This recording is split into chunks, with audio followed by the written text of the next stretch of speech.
Tad šodien ļoti būtisks notikums, viņš varbūt tā tieši neviens īsti neredz un nejūt, bet ļoti būtisks.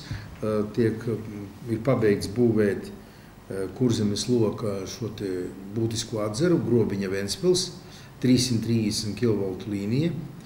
Tā ir, ja jūs brauksiet, kā lai pasaka, no Piltenes uz Ugāli, tad jūs viņu šķērsosiet to līniju, un tad jūs varat redzēt, ka viņi ir vienkārši divas reizes lielāki par 110 kV līniju, un līdz ar to arī tā drošība ir daudz lielāka, viņu koki praktiski neskar, un līdz ar to energodrošība Ventspils pilsētas, gan iedzīvotāji, gan arī uzņēmēju ražošanas ir nesalīdzinām tagad lielāka. Tā kā tas ir ļoti būtisks ieguldījums Ventspils enerģētiskā drošībā un visu šī reģiona Ziemeļkurzemes. Vēl viens etaps ir Ventspils Rīga, bet šobrīd ir pirmais.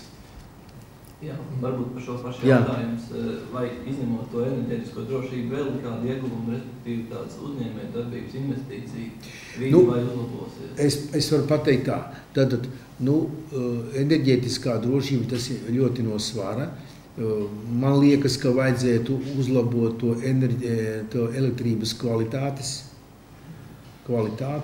jo ir svarīgi, lai nesvārstās tīklā spriegums, Bet galvenais, es uzskatu, tā ir tā drošība. Mums ir kā tie četrpusēji barošana pilsētas, bet atceraties, 2005. gadā visas 4 līnijas izgāja no ierindas.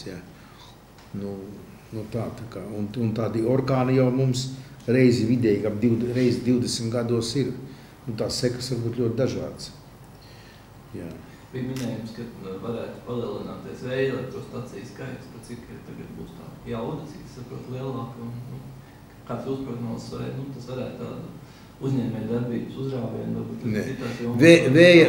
Vēja ģeneratoru elektrības ražošanai tā nav nekāda uzņēmēju darbība, tā ir māžošanās.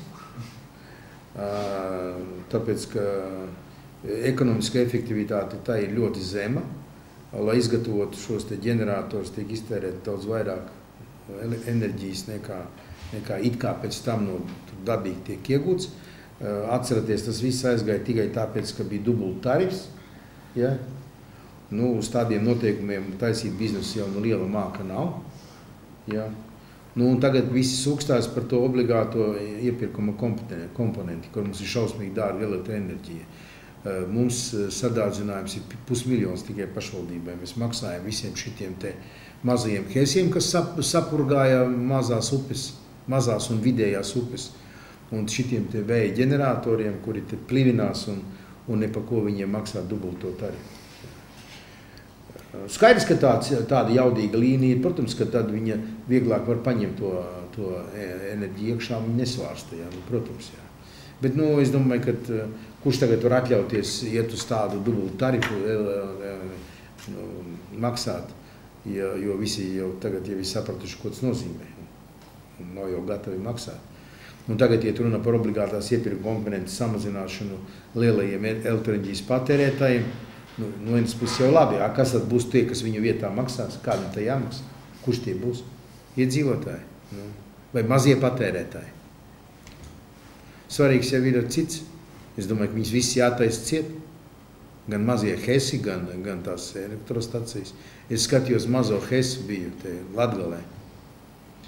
Sausa vasara, caurplūde nav, upe stāv, tur nekādas zivis nav, viņi ir aizaugas ar zālēm, vispār izputināta upe, viena štrunta hes dēļ, kur enerģētiskā jēga, viņa nav nekāda. Protams, konkrētam cilvēkam izdevīgi, nav šaubu, dubult tarifu maksā. Bet vēl sabojā pa ceļam upi. Vismaz tie ģeneratori tur, kādas, protams, kādas pīle tur aiziet bojā, bet upi vismaz neiznīcina.